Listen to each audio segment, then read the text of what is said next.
যারা হুমকি হুমকি প্রদান করেছিল যে ছাত্রদেরকে মারো, ছাত্রদেরকে ধরো, ছাত্রদেরকে পুলিশ দিয়ে হামলা করো, তাদের লিস্ট নিশ্চয় আপনাদের কাছে আছে। আপনাদের সাথে অবশ্যই ওরা কন্ট্যাক্ট করে আমাদের উপর হামলাটা করেছে।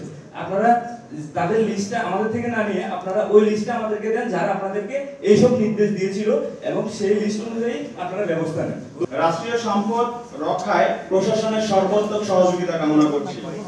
রাষ্ট্রীয় বিভিন্ন স্থাপনার নাম পরিবর্তন করা হচ্ছে, আপনারা জানেন।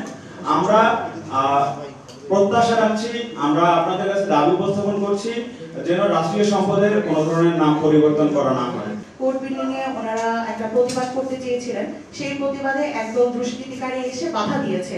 তো আমরা তো বৈষম্য বিরোধীর কথা বলছি, তাহলে সেখানে একটা গণতান্ত্রিক চর্চা থাকবে, এটাই আমরা জানি। তাহলে সেই জায়গা থেকে এই গণতান্ত্রিক চর্চায় কোনো রকম বাধা সৃষ্টি করা যাবে না। আমরা বিদ্যমান জানাতে যাচ্ছি দ্রুত সময়ের ভিতরে প্রশাসনিক কাঠামো গতিশীল করা, যাতে জনজীবনে যে অনিরাপত্তার যে বিষয়গুলো আছে এগুলো দ্রুত সময় কেটে ওঠে। বিশেষ করে পুলিশ প্রশাসনকে যত দ্রুত সম্ভব গতিশীল করা যায় বা কার্যকর করা যায়। জেলা প্রশাসক সহ এখানে নেতৃবৃন্দের কাছে আমরা প্রত্যাশা করব এই সময় চট্টগ্রামে যে আতঙ্ক বিরাজ করছে এবং মানুষের যে যানবাহনের যে নিরাপত্তা সেটা আগে নিশ্চিত করতে হবে।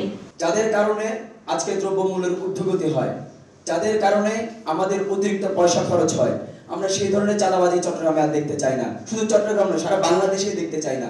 আমরা চাঁদাবাজ মুক্ত বাংলাদেশ দেখতে চাই। চাইলেই আমরা রাজনীতি করতে পারি, কিন্তু তাদের প্রভাব যাতে আমরা ক্যাম্পাসে দেখতে না পারি, কারণ ক্যাম্পাস ভিত্তিক যে রাজনীতিগুলো সেগুলোর মানে ফলাফল আমরা বিগত দিনগুলোতে দেখে এসেছি। আমরা এখন কারো প্রতি কোনো আক্রোশ নাই। আমরা চাচ্ছি বৈষম্য বিরোধী ছাত্র আন্দোলন সবাইকে নিয়ে নতুনভাবে একটি বাংলাদেশ বিনির্মাণ করবেন।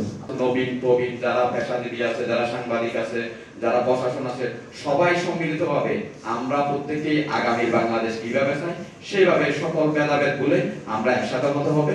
আমরা একটা স্লোগান বলেছি, এই মুহূর্তে দরকার জনতার সরকার। সেখানে আমরা এটাই বোঝাই যে আমাদের এমন প্রতিনিধি থাকবে যারা জনগণের কথা শুনবে, জনগণের সুযোগ সুবিধা বুঝবে। আপনারা এই রাষ্ট্রের এই ক্রান্তিকালীন সময়ে আপনারা দয়া করে এই বিষয়টি উপস্থাপন করুন। আমরা চাই যে মানুষের মধ্যে যে নিরাপত্তাহীনতার যে একটি আশঙ্কা তৈরি হয়েছে, এটি যেন তারা সবাই কাটিয়ে ওঠে। প্রত্যেকেই যেন আমাদের ছাত্র ছাত্রী ভাই বোনদের পাশাপাশি প্রত্যেকেই যেন এই কেপিআই গুলো নিরাপত্তার বিষয়টার জন্য সবাই কেপিআই যেগুলো রয়েছে, আপনারা জানেন যে আমাদের রাষ্ট্রীয় যে প্রতিষ্ঠানগুলো রয়েছে এগুলো কিন্তু খুবই গুরুত্বপূর্ণ।